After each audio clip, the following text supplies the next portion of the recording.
Now, let me talk a little bit about our eighth principle. Let me read it to you again. To covenant and affirm and promote journeying towards spiritual wholeness by working to build a diverse, multicultural, beloved community by our actions that accountably dismantle racism and other oppressions in ourselves and our institutions. We live today in a culture that is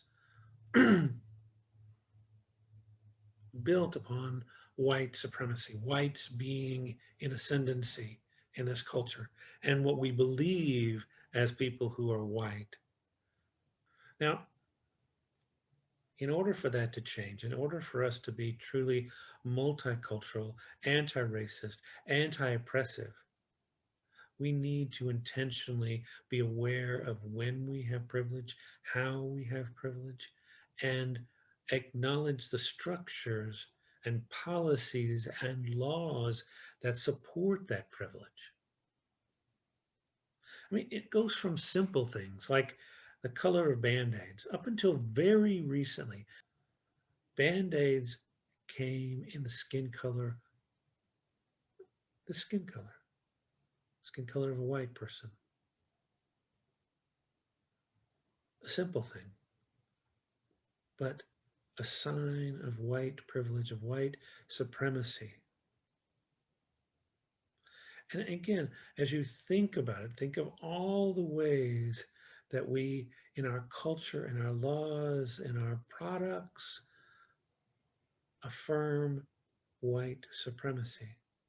That we are the white people who, business and TV and laws are written for. And so if that's the change, we have to be increasingly aware of the language we use. Well, I mean, just that, Black Lives Matter. To say that some people have trouble with that. They say, why don't we say all lives matter? Well, it's not that all lives are being abused and, killed by the police, um, treated disrespectfully by white people. Um, you know, to say Black Lives Matter is to say that they need to matter. So as you begin to think about this principle, and you might wonder, is it necessary? Or is it helpful? Is it going to move the bar forward for us as Unitarian Universalists to aspire to? Do we need it in our principal statement?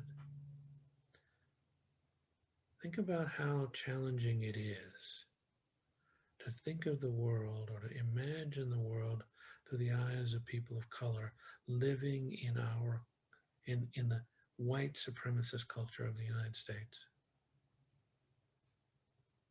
And perhaps you'll say, it is important for us to keep anti-racism and anti-oppression at the forefront of our minds as we live in this world, so that our culture, our country, will change.